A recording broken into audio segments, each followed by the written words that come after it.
presidents. It appears they're just like us. President Biden apparently is standing online, waiting to cast his ballot.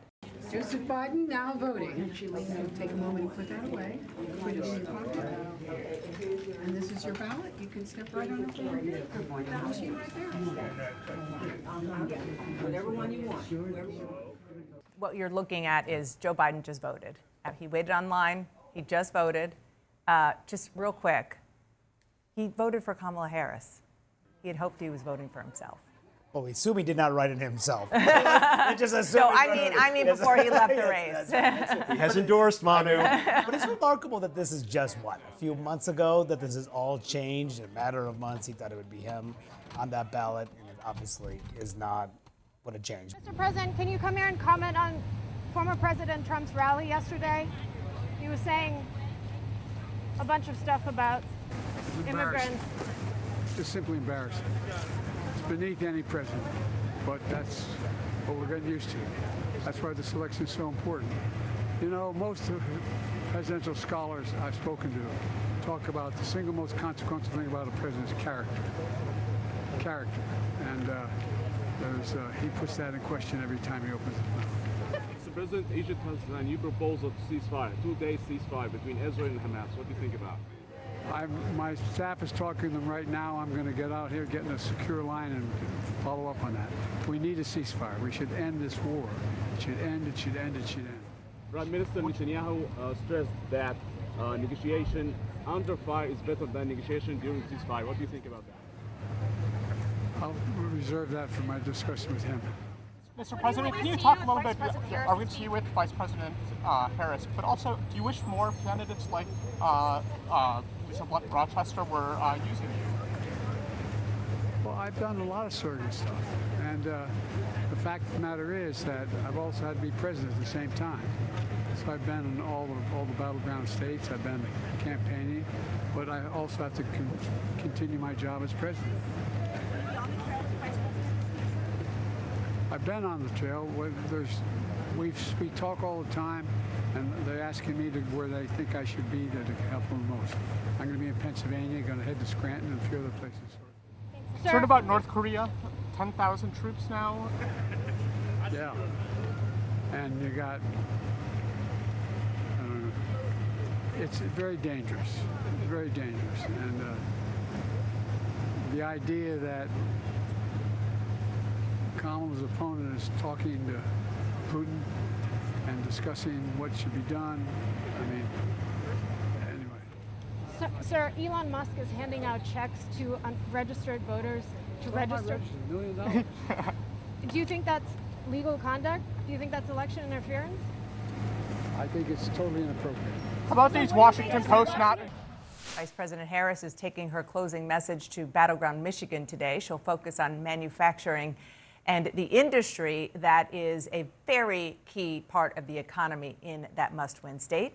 CNN's Eva McKen is in Ann Arbor, Michigan. Eva. Dana, it is a big manufacturing push for the vice president today. She's going to visit a semiconductor facility in Saginaw, Michigan, an assembly line, visiting with workers. She'll then head to Macomb County to go to a labor union training facility. And it gives her an opportunity to tout the wins of the Biden-Harris administration, in her view, on this issue. She'll argue that the CHIPS Act fortified these jobs. She will also be able to talk about her policy in this space as it relates to promoting apprenticeship programs and giving a tax credit to American manufacturers. And this comes at a time when Democrats in some corners want this to be the message, her affirmative case for why she wants to be president. Not so much talking about the former president, who they will argue is impervious to these criticisms about his character, about fascism. Instead, she needs to be out here making an affirmative case for why she wants to be president and talking about the opportunity economy. So that's what today is all about. She'll end it here in the college town of Ann Arbor for a When We Vote, We Win concert series. Maggie Rogers will perform. And then we will see Vice President Harris on stage with her running mate, Governor Walz, a rare opportunity to see them on stage campaigning together. Dana? Eva, thank you so much. Appreciate that. My excellent panel is back here now.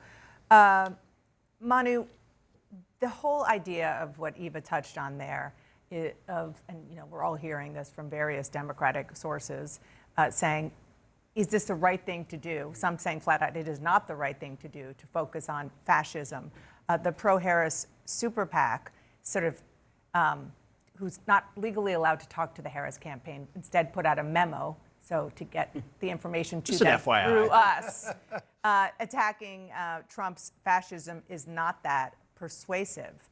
And meanwhile, what the Harris campaign says, and I'm sure you hear this all the time, is it's not an either or, it's a yes and. Yeah, I mean, this is a difficult thing because Trump is not your typical Republican. So you can't run a typical GOP campaign against him by just talking about the issues. And you look at the polls, they do show that voters are concerned about his temperament and his character. So a lot of Democrats do want to make this a character argument. And the democracy, fascism stuff all plays into it. But then you have that divide, that real divide of the party say, yes, but the polls show that the economy is still going to be the driving factor for just a large swath of the American public. And that is a concern that people like Bernie Sanders are saying, that you're not focusing enough on the working class issues. And does that turn off voters at the end of the day? We'll see. And so, Priscilla, what Harris officials have said to me is she talks about it all the time.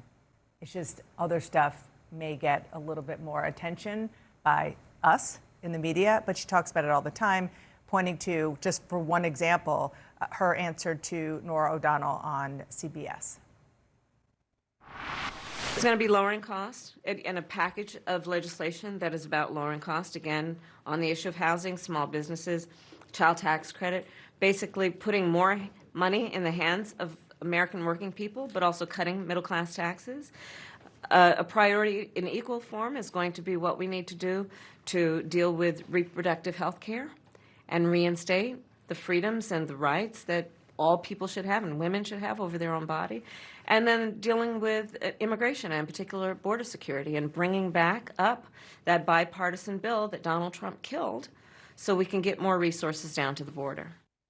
And our terrific colleague David Wright, who tracks what ads go up, what the themes are, and how much money is spent, says that that same super PAC, Future Forward PAC, the #1 ad that is supporting Kamala Harris, that is airing around on TV and on digital, is about this very issue. I know, what are you doing? You're rich as hell.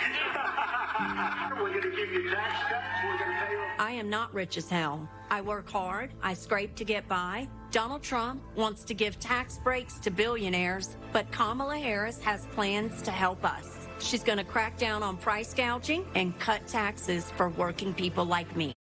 So between October 1st and 21st, $22 million was spent on that. Well, let me tell you what was notable about yesterday when she was in Pennsylvania. When she was in front of the attendees at this community center in Philadelphia, she didn't mention Donald Trump once. In fact, she was talking about turning the page and the new way forward, as her campaign says. But what has come up quite a bit, a line that has been emerging, is that the former president is consumed by his, quote, enemies list, and that she's working on her to-do list. I'm told by sources that that is going to feature quite prominently over the next several days, where it is doing the yes and, the trying to cast the former president as just plotting revenge versus the vice president working on those 3 agenda items, which, by the way, happen to be the 3 top issues that voters are also thinking about. But to the point about the former president's character, remember, this is a campaign that's also trying to grab those disaffected Republicans. And that is a line that they think works with them because they're tired of former President Donald Trump. So while she's trying to outline her agenda in these Liz Cheney moderated conversations to Republicans, they were also very focused on a former president who did not, for example, respect the Constitution.